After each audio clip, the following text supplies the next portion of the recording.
Amanda Phraner is the Vice President of Digital Health for Edelman, which is the largest communications firm in the world. So when we talk about digital health communications, we talk about whatever Amanda tells us to, basically. Here to give us a basics, a mechanics, a boot camp, a workshop, it's our pleasure to welcome Amanda Phraner. Thank you for such a warm welcome. I appreciate that. And thank you for everybody tuning in and who's here in the room. We're going to do a little bit of Social Media 101. This is really just about the intersect of social media and advocacy. This isn't how to post, what to post. This is about why you should be out there talking to your advocates through social media. And it's clear our world has changed. We do so much more on technology today. We are ever connected, hyper connected to the things around us. With that, influence has also changed. It's gone from a top-down model in which the opinion-forming elite really tell the masses what they need to know and dissect it, to a cross-sphere of information. Everybody is an equal balance in being able to share information, inform information, shape discussion. And the media landscape has changed. It has both collapsed and exploded. There is more content shared in 60 seconds than ever before, and more platforms that come online every day. But people still want and expect to participate in democracy. They want to be informed. They're looking to be educated. They're looking for that connection. They're looking for a way in which to participate. And associations really continue to strengthen that democracy. They're the connection point to get constituents to communicate with their elected officials on those issues that are truly important. Which is where I like to say that social media comes in. People spend more time on social media sites than ever before. This is where they are. And with this is the opportunity to effectively recruit supporters for advocacy efforts. And the opportunity to authentically join the conversation, to be a participant in the public dialogue, to have a voice in communicating with the people who want to take action, who want to be an advocate on an issue, who want to be informed, to truly talk to them on a one-on-one basis through a mass channel. And so our journey today starts now about why and how you can be on social media. So, what is the value of social media? That question gets asked a lot, not just by people in advocacy space, but by corporations, by brands, by organizations across the world. But particularly, the value in advocacy is that it's a technology. It's the technology to be able to inform and mobilize people, galvanize them around the issue. It's important as we talk through this that it's about the technology, not about the platform. You're still communicating, it's just a new way in which to communicate with people, to mobilize them, to galvanize them around your issue. And what it delivers. Well, social media is a relatively low cost to set up channels. Most of them are free from an out-of-pocket perspective. Certainly it does take the time and effort to set them up appropriately and put the resources behind it to maintain them. But it's a quick way to effectively disseminate information amongst a mass amount of people. You can reach people across the country, across the globe in an instant. There's new opportunities to listen and engage with constituents you might not otherwise have talked to. And the ability to drive new calls to actions, tweet your senator, post something on your Facebook wall of your representative. There are different ways you can get people to take action. Send in a video, send in a photo. It's an effective two-way communication to build your community, not just talking with you, but talking amongst themselves as well. And to be able to support those ongoing activities. Advocacy is just not a moment in time. Certainly there are those critical moments for advocacy, but it's an ongoing effort to stay informed, to stay engaged. And social media is a way to be able to do that on a regular basis, on a daily basis. You're in their phones, you're in their computers, where they are on a normal basis, and you're in their feeds constantly giving them information. And Last year's attendees said it was important. It was an important part of how they reached their constituents. So it's not just me standing up here saying social media is important. It's the people who are in the weeds on the ground, who are talking to people on a regular basis, who look at it as an important way to advocate on behalf of constituents. And it really helps take that center, those passive supporters who may or may not care, and drive them to really active supporters of your issue. We're not going to care about the ones who are against or the ones who don't really like the issue. Those are going to be the hardest to move. But those people who are out there who may not really know all the ins and outs, all of the complexity, those are the people in which you can tap on a regular basis through social media and help move them to liking the issue, being informed, and then eventually being a strong supporter of it. And it allows you to keep them engaged on a regular basis, whether it's just sharing news, articles, updates, new websites, new opportunities, new features. You can drop in a little note, a Facebook post, tell them to set up an account on Creaky Joints, or check out a news article that may be relevant. It doesn't have to be a big lift to create this information that keeps them engaged with your issue so that you're not just tapping them once a year when you need them to call Congress. And it supports a lot of the priorities that the attendees last year said they had, from an education and awareness standpoint to a state and federal advocacy standpoint. You can do all of this through social media, and it can help make the efforts you're doing in these areas even better. So the big question is, how do you use social media for advocacy? Now, this isn't about how you actually post on Facebook or Twitter. That tends to actually be the easiest part of all of this. It's about planning and setting up for success. Really, if you think through and you evaluate and you take the upfront time to plan, you'll set yourself up for success on social media. So, what direct action are you trying to prompt? What do you want people to do? Know where your North Star is. Know what you're driving to. There's going to be a lot of actions along the way, but what's the ultimate goal? What is the ultimate action you want from people? And then keep your constituents informed. Social media can serve as a great advocacy tool that enables people across the world, across the country, to be able to stay informed about the issues they care about. You're able to follow very specifically an issue you care about, if it's rheumatology related, or maybe it's disease specific. You don't have to follow a mass amount of information. You can get really deep into an area with the people who talk about it, who are interested in it, who live this on a daily basis. You can break down really complex issues that most people may not know about, but a lot of people may care about. And you can use a variety of content to keep them engaged, whether that's photos from an event, or videos, or news articles, or resource toolkits. And you can extend the reach of your information. This is really about reaching into one person and asking them to share with their network, with their followers, create that ripple effect. Ideally, you want your followers to spread your message. That's part of the beauty of social media, is you can reach directly into one person and have them share with all of their friends, all of their followers. And you can help strengthen your relationships with them. This is a great way to stay in touch, to stay informed, to show that you're listening, to highlight things that different members are doing, to show them that there are people behind the organization, behind the information that is out there. And you can drive direct action. You can get them to sign up for your email lists. You can get them to write their congressmen, legislators. You can get them to tweet their legislators, or tweet out information, tweet out about an event, a webinar, resource guide, share that with their followers. Or you can get them to do direct calls into Congress. There's a lot of ways to be able to look at mobile devices, being in somebody's Facebook feed, and having a direct click to call with the information they need at their fingertips. So you're able to get that in-moment action when they're reading your message. And just a few ways you can think about using social media. Post a news story about regulations and policy. Those come out daily basis.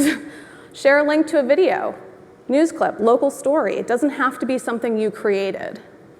Invite fans or followers to an event, to a town hall. Ask them to show up. Upload pictures from an event. Show them what you're doing on the ground. Show them all of those offline activities. And just encourage them to call and write at those appropriate moments. Get them to take those actions. And I know, how can I do this? That sounds great. That sounds like a lot of effort. And today we are all definitely doing more with less. So not to underplay the opportunity that social media does take time, it does take people, but there are ways to do this, and that's really what I want to talk about. Don't just jump in. Don't just feel like you have to set up a Facebook page, a Twitter account, a YouTube channel, a Google+, LinkedIn, Snapchat. Think about what you have. What do you have by ways of resources? The people that can help you, the time, the budgets. How can you integrate this into things that are already being done? Or look at opportunities for people to lead certain parts of it, whether that's daily monitoring by an intern or somebody who's writing a communications plan, thinking about press release plus a tweet. Where are your constituents most active? Are they on Facebook? Are they on Twitter? Are they on YouTube watching videos because it's very similar to TV? And can you actually sustain a social media program? Can you do this for the long term? You wouldn't get up and just leave a conversation midway. You can't just leave your channels midway. You need to be able to look and think, can I do this for the long term? Can I be engaged? Can I be active? Can I put the resources behind this to do this over time? And really don't worry about being everywhere. Be one place well. So what are your social media objectives? What's your purpose? Is it a narrow goal? Is it a broad goal? Are you looking about engaging and building a community, or are you looking to drive a specific action with a specific campaign? What's the audience you want to reach? We all like to say everyone, but that's never going to work, because if you're everything to everyone, then you're nothing.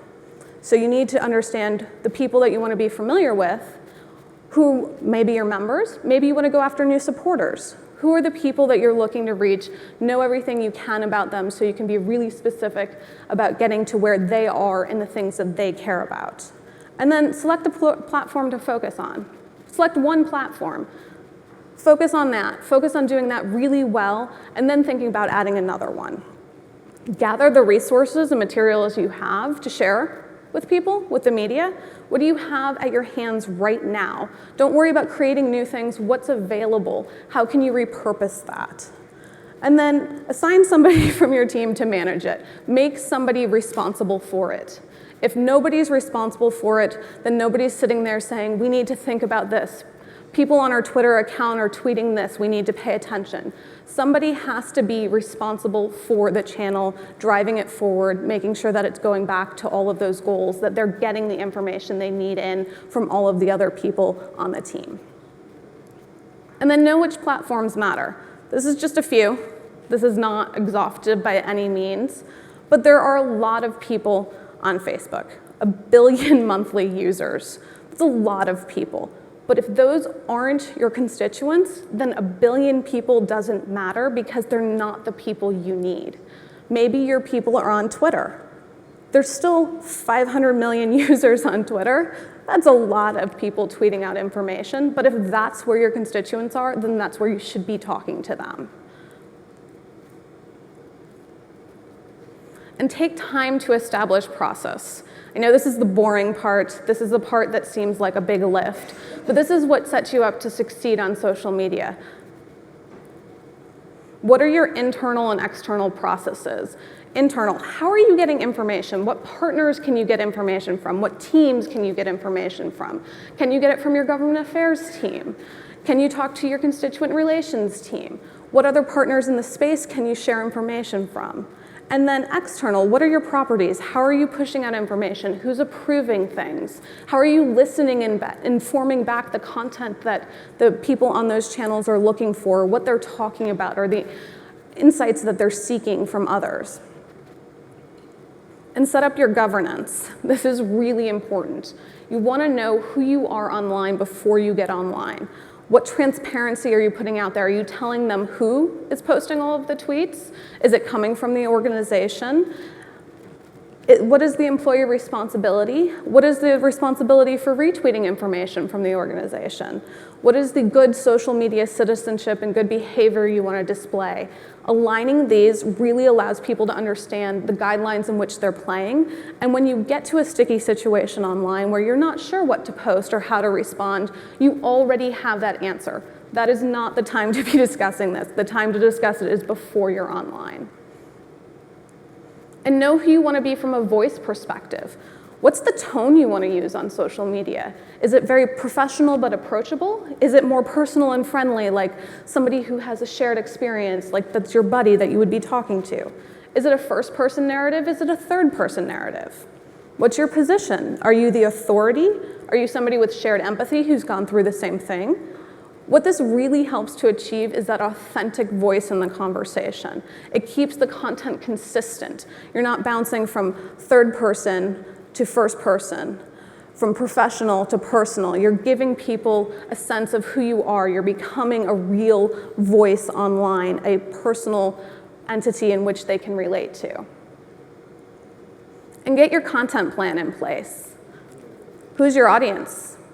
Define them. It doesn't have to be the same audience. Maybe you have a media audience, a policymaker audience, a consumer audience, an NGO audience.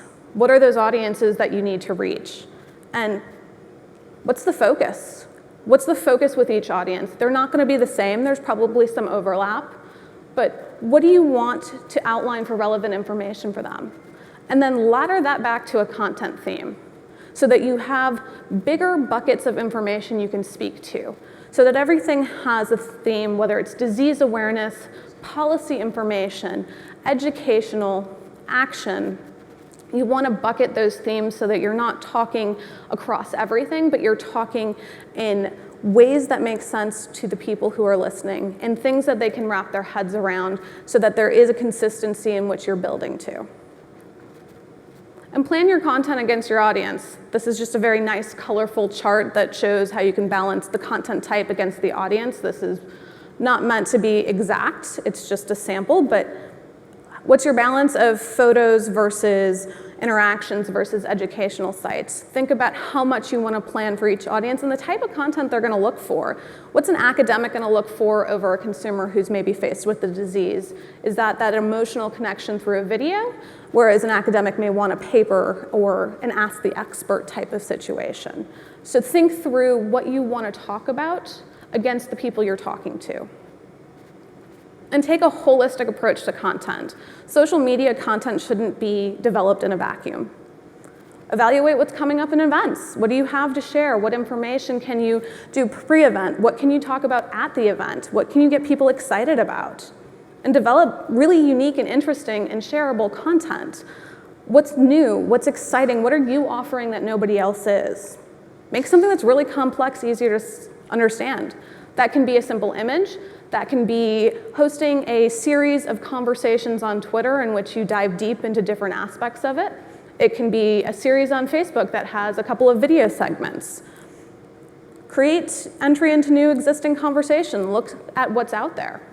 Can you join a conversation that's out there and add value to it?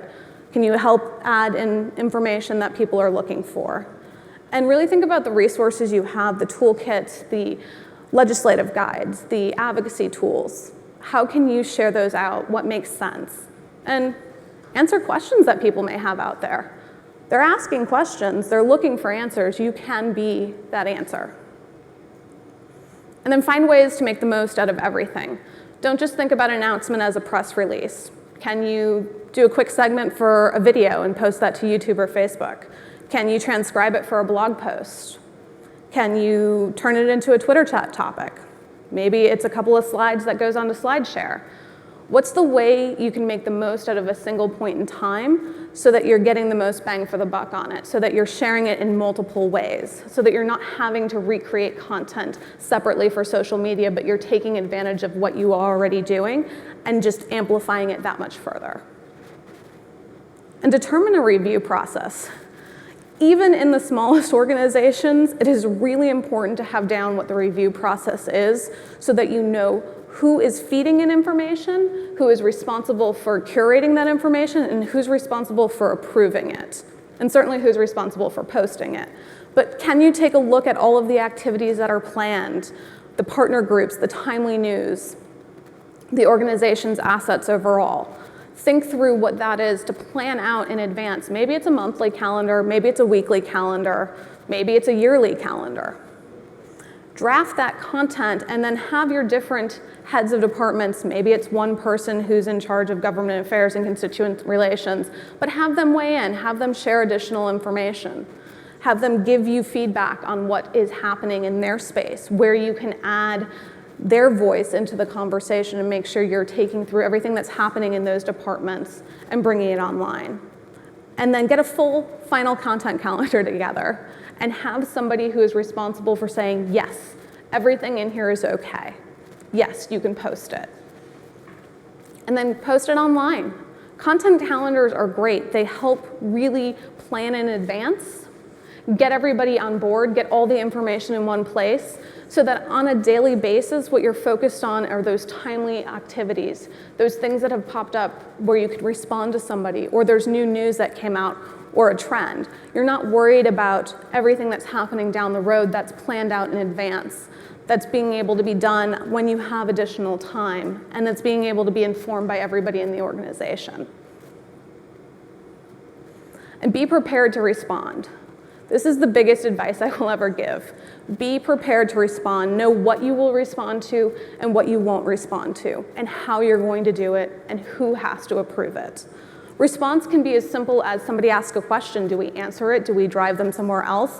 What if the question is medical? How do we handle that? Get these answers vetted out in advance. It'll make your life tremendously easier when you're online, because you'll know when somebody posts something exactly how you're going to respond and who's in charge of approving that. And it helps really foster that two-way dialogue. You can't be on social media, put your head in the sand, and not respond to anybody, ever. It won't work. And get ready for that critical advocacy moment. Those moments in time where you need every single fan and every single follower to take action, to say, call their congressman, to share a tweet, to do something for you. You have to build to that. You have to understand that there is going to be that moment. Maybe you know when it is, maybe you don't. But you're keeping them informed, you're making sure they're engaged, you're making sure they're wanting to be ready to take action. That the news, they're informed at the latest information, that they're sharing things out, that they're talking to their representatives, and that they're ready when that time comes to really be active and involved, and you know every single channel in which you can push to get them to do something. That's email, that's phone calls, and that's social media as well. How do you get those working harmoniously to get everybody to take the action you need when you need it?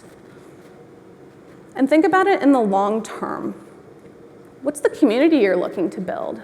They're not just connecting with you, but they're connecting with one another. How do you foster relationships with followers, really develop trust, and create these mutually beneficial interactions?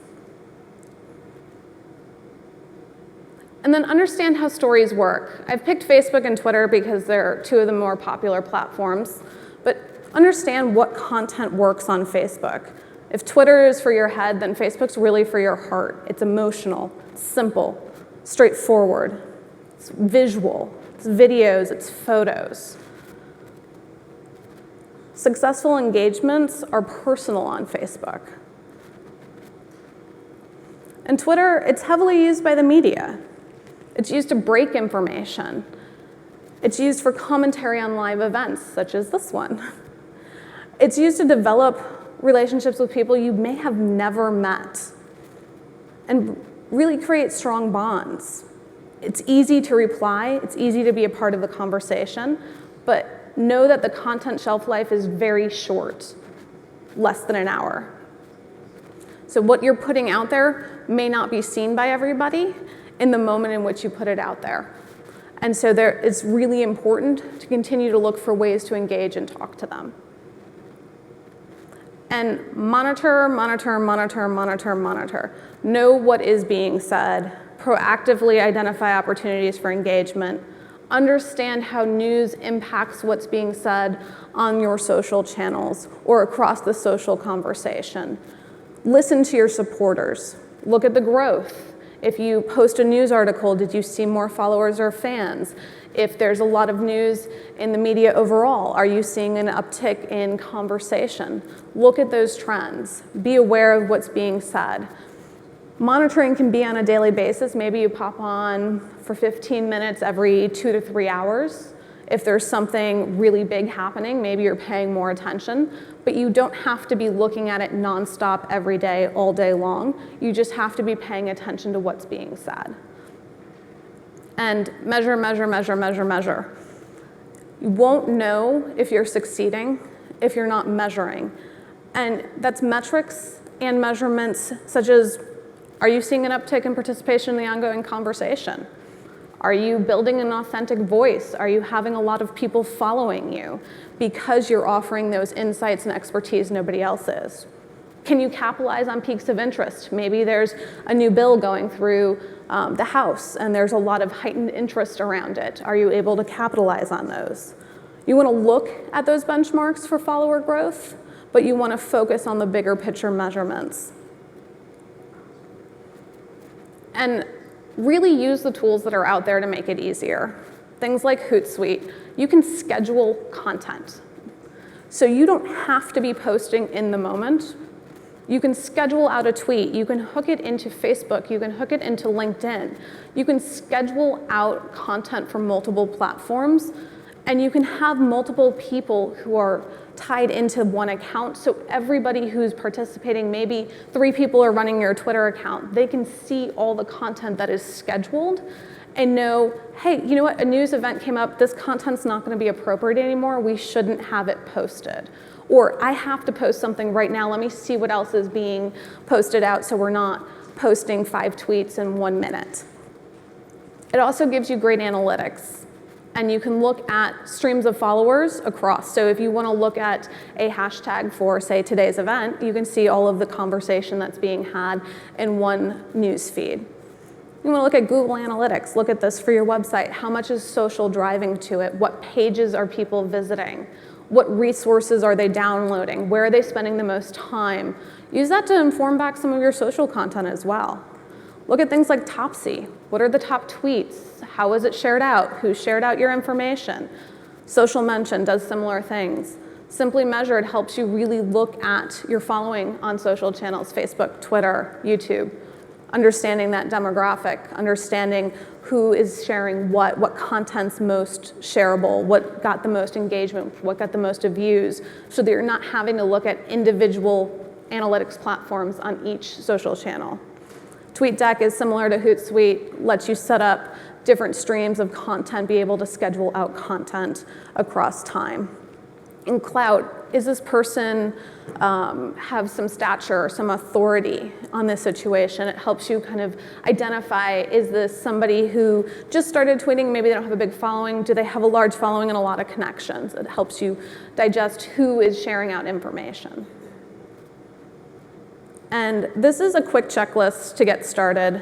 It's from the University of Kansas. They have this community toolbox. I think it's a fantastic checklist to look at from the sense of when you're getting started on social media, what are the things I need to consider? Did I check all of them off? And I wanted to share it. Conduct a brief strategic review. So are you clear about your main goal? Do you know what direct action you're trying to drive? Do you know what you're trying to prompt? Is everybody aligned to that? Have you evaluated where your supporters are online? Do you know where they're most likely to be? Is it Facebook? Is it Twitter? Is it YouTube? Is it Google+? Is it LinkedIn? What are the time and resources you have for your team? Who can participate in what ways? Who has time to help either lead social media, help draft content, help monitor? How can you split up some of the responsibility so that it doesn't fall on one person? Or maybe there is one person who can take on the full responsibility with input from the team. And then determine how you're going to measure success. Is it that you have a voice in the conversation and people taking action? Is it that you have shared out content and you see your content shared amongst other followers and fans and spreading throughout the network? What is that measure of success that at the end of the day, you're going to say, you know what, this was a great action that we took, and we want to keep growing it in this direction.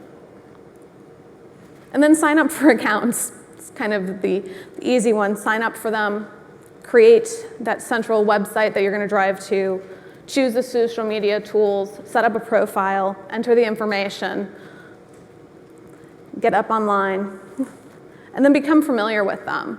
Take the time to listen to monitor activities, engage in conversations, develop that voice that we talked about earlier, whether it was first person or third person, personal or professional, and then request the action you're seeking in a very clear and direct way. Don't ask for 6 actions. Don't ask to share and call and tweet and upload a photo. Ask for one action. Ask for it straightforward in a direct way. And build those metrics in before so you're evaluating against them. And then develop systems for managing your efforts. What is that single point of content plan, calendar topics? How can you help plan out and get all of the input you need from different people in an easy way? And then integrate it with your offline efforts. Make sure that you're sharing out the things that you're doing, as well as enhancing them through social media. Establish those metrics, can't say it enough, and keep listening to your supporters. They're telling you things, whether that's the amount of engagements they have on a social post or the comments in which they're giving you. And most importantly, if you stop using a tool, take your content down. Have a plan to exit if you need to. Don't just leave a page up there idle with nobody looking at it, nobody posting to it, nobody monitoring it. Now, let's get online, and I will take questions.